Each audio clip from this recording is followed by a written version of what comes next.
Hello, welcome to the webinar, Managing Vaginal Graft-versus-Host Disease. My name is Sue Stewart, and I'm the founder and executive director of BMT InfoNet. I will be your host and moderator for this webinar.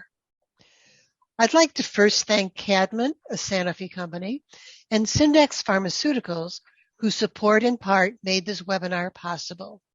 Please note that in order to clearly explain how graft-versus-host disease affects female genitals, the following presentation does include photos of the vagina and the vulva.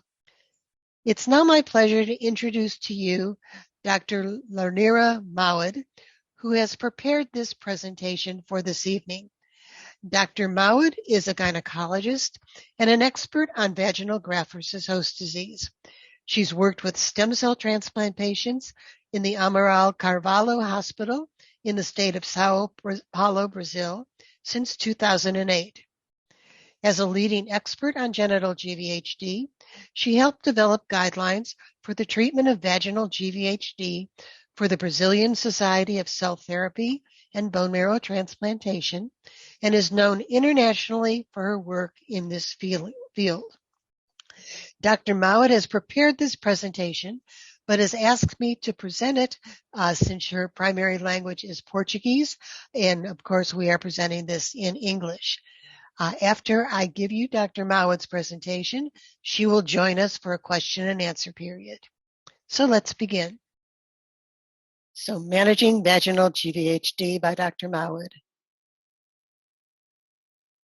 So the story of each transplant patient begins with the act of a donor donating stem cells or bone marrow, which is an act of giving and an act of love. And for this reason, it brings the hope of success. But over time, it also reveals a battle for life with many obstacles that need to be overcome. And one of the obstacles is graft-versus-host disease, or GVHD. I like this cartoon. It was posted by a girl whose name is Wendy. Wendy had leukemia and was transplanted with her sister's bone marrow. I'm not sure what happened to her. She posted this cartoon in 2014 and I haven't heard from her since. But Wendy did help a lot of people with graft-versus-host disease. Anyway, I think this simple cartoon nicely illustrates what happens when you have GVHD.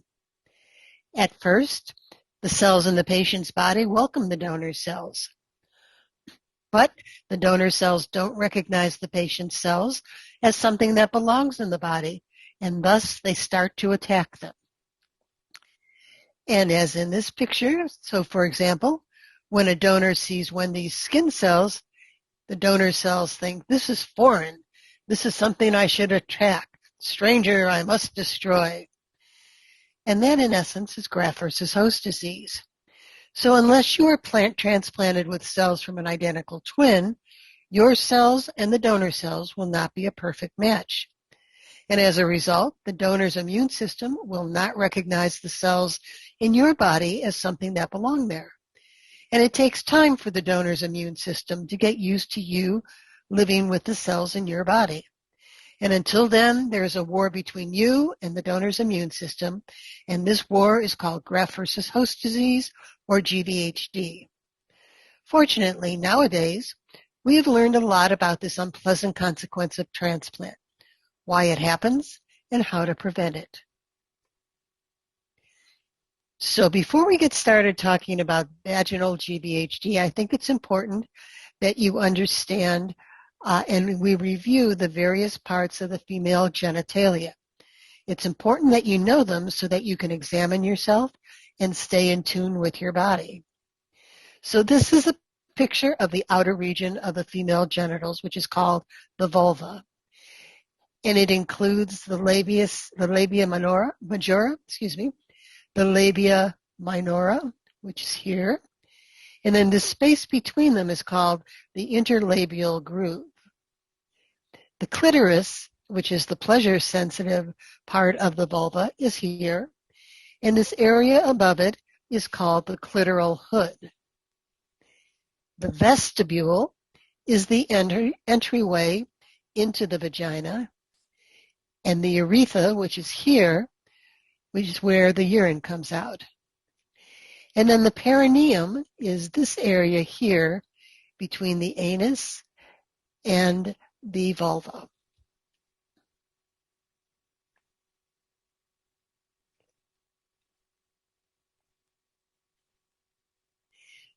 So this photo shows things in a little bit more detail, a little closer up. And again, this is the clitoris. This is the clitoral hood. This is the vestibule, or the entryway to the vagina. This is the urethra, where the urine will come out. And then, of course, the hymen and these other parts of the genitals. And again, this is a similar photo that shows it with the parts labeled. And this middle picture shows you the vaginal canal. So here's the vagina, and it goes all the way up here to the cervix, which is about 3 inches or 7 centimeters in length. And then the cervix looks like this, which is something that you'll see on a gynecological exam.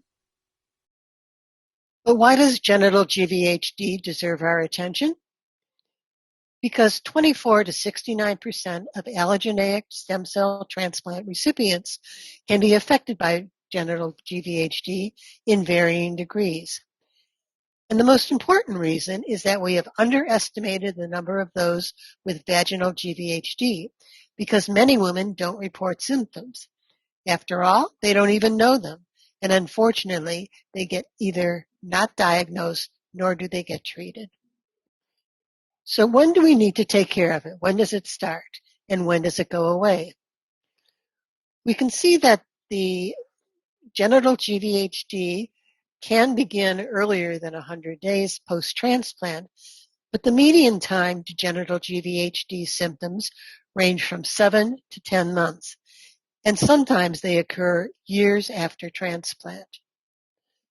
Late onset GVHD and late diagnosis are not uncommon, particularly in women who are not sexually active and those who don't have systematic genital examinations and guidance about how to prevent genital GVHD.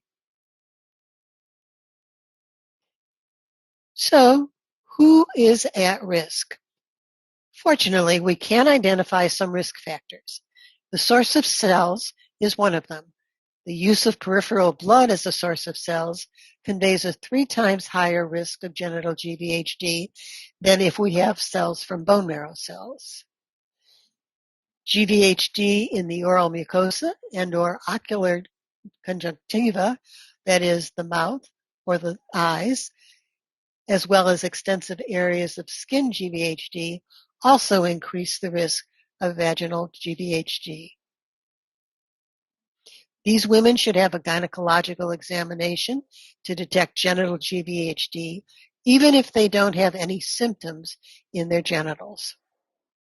But what you need to know is that as GVHD diminishes in other parts of the body and medication is tapered, GVHD in the genital area remains or even develops. This means that we need to remain on alert, looking for genital GVHD, even when we think that GVHD is gone in other parts of our body. So what are the early signs of GVHD in the genitals? How do we know when it's beginning to develop? Some of these include abnormal discharge, extreme superficial discomfort, painful intercourse, and vulvar lesions. And we can feel burn, and we can find some lesions such as fissures that are tears, usually between the labia majora and the labia minora. And with these, there is usually a lot of pain. You can also feel burning and observe these reddish areas with or without erosions, which are similar to red glass called vitreous erythema.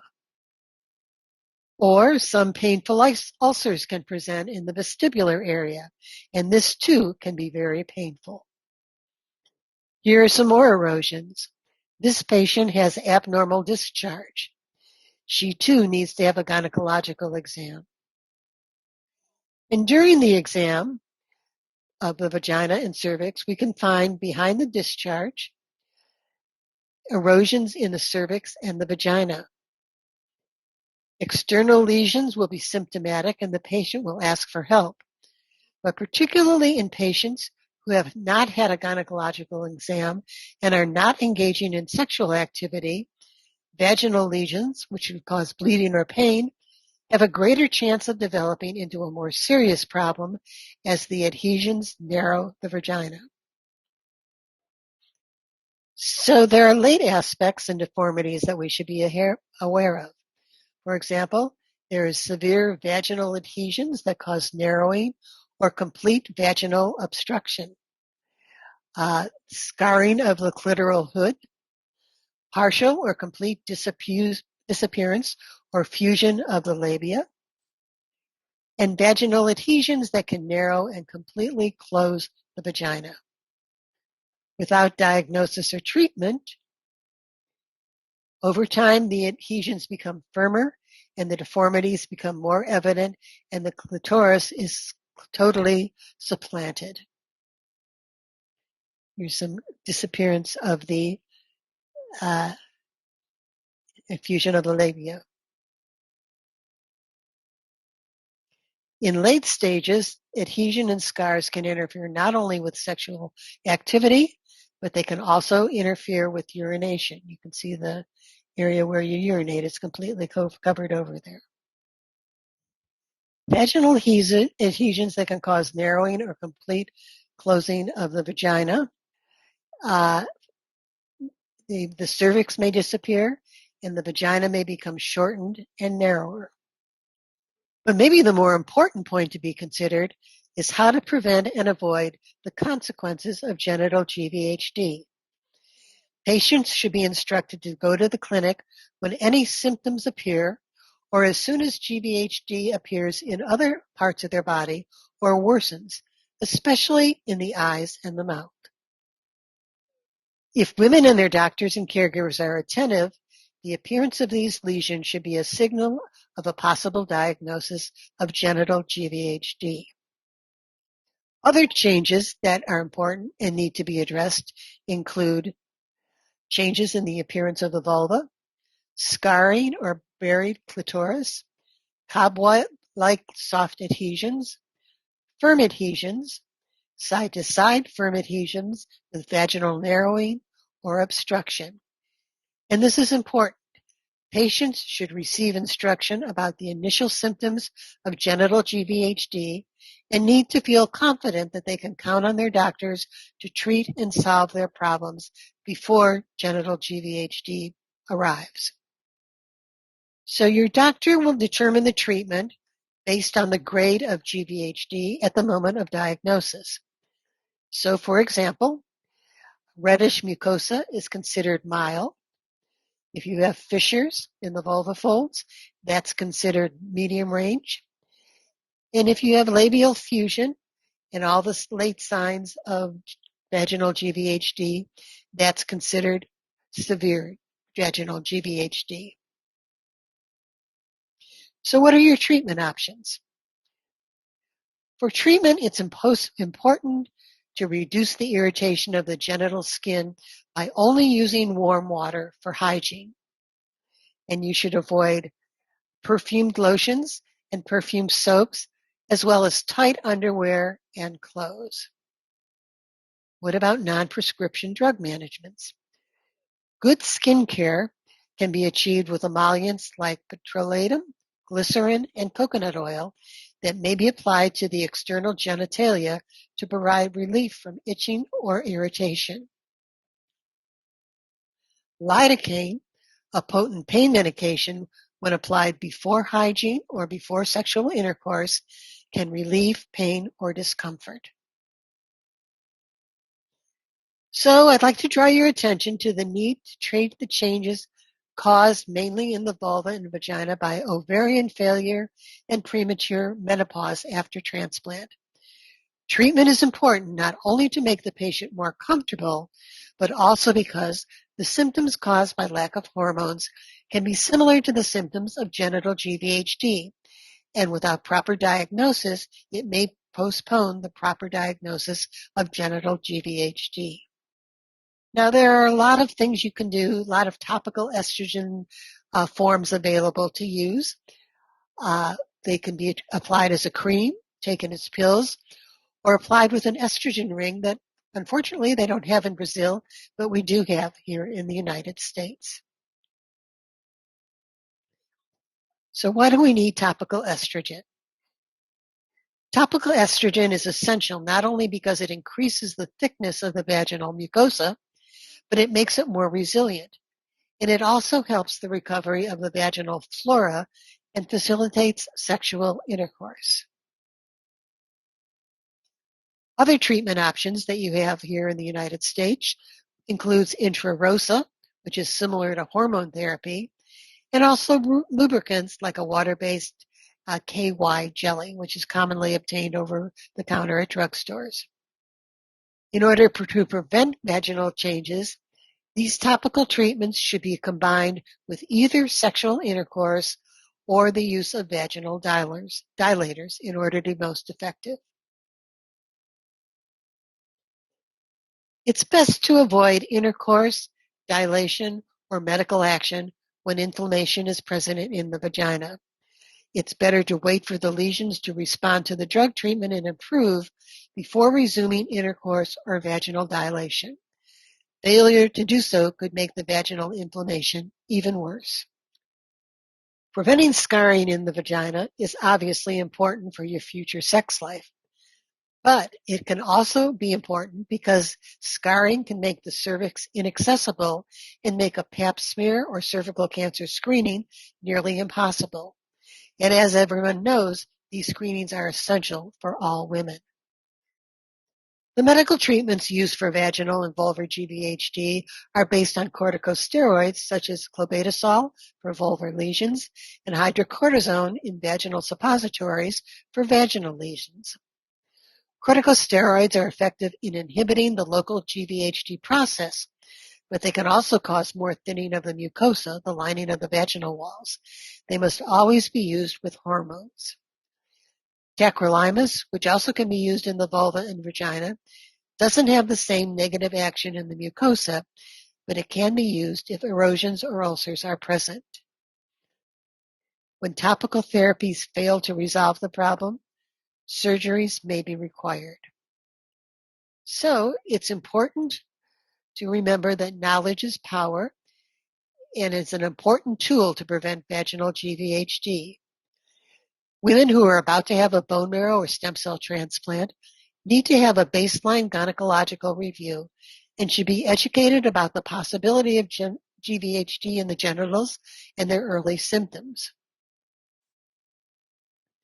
And women should seek help as soon as they experience any symptoms of vaginal GVHD or when GVHD in other organs appear or worsen.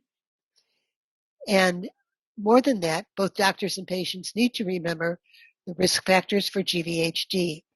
And they need to remember that even when GVHD in other organs is under control and systemic therapy is tapered, it's still time to pay attention and watch for GVHD in the genitals because it often occurs in the absence of GVHD in other organs.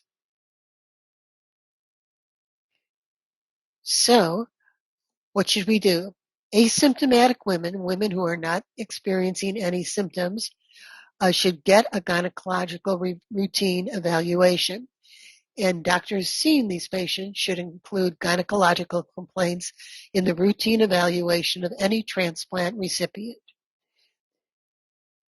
The prevalence of GVHD in the genitals is unclear, which may reflect both the patient's reluctance to discuss genital symptoms and the practitioner's failure to require. Both are important. And so it's important to know the cumulative incidence of genital or vulvovaginal GVHD can increase over time, which means that lifelong care and the search for early signs of genital GVHD must continue for the rest of the life. Even without symptoms, gynecological evaluation is crucial every 6 months. But if GVHD was not identified during the first 3 years after transplant, follow-up needs to be done yearly. So, for all women undergoing transplantation, attention should be given to the need for vaginal hormonal replacement therapy. Because, as we commented before, vaginal dryness due to the lack of hormones gives GVHD-like symptoms and makes diagnosis of genital GVHD much more difficult. So now that you know what genital GVHD looks like, it's time to examine yourself. You need to get to know yourself like no one else. Do a digital self-examination several times a week, looking for pain, burning, bruising, deformities, and vaginal narrowing. You may notice small changes, and it's especially important to do this if you're not actively having sex, because otherwise you might not notice changes that are occurring. Dilators are important in order to preserve vaginal functioning. You can order dilators or estrogen-releasing rings on the internet and receive them in the privacy of your home, and they can help prevent the recurrence of vaginal GVHD. Before you use them, however, please consult your gynecologist or a physical therapist for instructions on their proper use. Many women are not in the habit of touching themselves, and you need to be aware that it is very important to do so after transplant. Remind yourself that you have a new lease on life, and you need to get to know your body better. Self-exams are an important way to keep yourself safe and to improve your health. So there's no reason not to come back to life and back to intimacy and back to sexual experience after transplant. Maintaining the intimacy and sexual function can help you detect early signs of vaginal GVHD and prevent vaginal adhesions. Stay alert, and in case of painful intercourse, bleeding, narrowing, penetration difficulty, and dryness, seek help. So sexual intercourse is an important part of life, but not everyone resumes sexual activity after transplant at the same pace. Sexuality and sensuality are affected by factors such as self-image and a decrease in libido due to lack of hormones. Going through a bone marrow or stem cell transplant is hard, and all patients will need time to recover energy at their own pace. So take your time. Don't compare yourself to how well others are doing or how your sexual life was before the transplant. Give yourself time to heal. And you may find changes from the transplant process that can affect your self-image. You may no longer recognize your own body. There are changes like corticosteroid side effects that can make you appear different and make you feel different about yourself. But don't worry, it's not just you. Sexual function is one of the most prevalent and persistent long-term concerns after transplant. And as you can see, the desire and many other aspects of sexuality are clearly affected by transplant. There are relationship problems, body image, changes in self-esteem, fatigue, low sexual desire, hormonal changes, infertility, and so on. These are all common and with help can resolve over time. So what can you do to improve your sexual relationships? First, believe that this situation is fleeting. It can be corrected. Ask your gynecologist for hormone replacement therapy, at least in the vulva and vagina. It will improve lubrication and make your intercourse less painful. Discuss your difficulties with your partner. Use lubricants or extra lubricated condoms. Keep the intimacy and affection and contact normally associated with sexual intercourse, but not necessarily with penetrative sex. So this is Dr. Mauad's care line for patients, and as you can see, it begins with a fight for the presentation of quality of life before transplant, during transplant, and afterwards. This is a long-term process. So become friends with your gynecologist and make sure you get examined frequently by someone who understands both gynecology and graft-versus-host disease.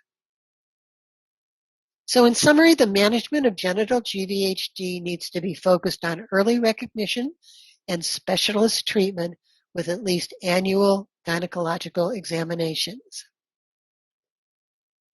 And with this, we will stop Dr. Mauad's presentation. Thank you, Dr. Mauad, for this excellent presentation, and thank you, the audience, for your excellent questions. This presentation has been recorded and will be available on BMT InfoNet's website, complete with a written transcript and Dr. Mauad's slides next week. We'll send everyone an email when it's available for viewing. Please don't hesitate to call on BMT InfoNet if we can help you in any way. Thank you and have a pleasant evening.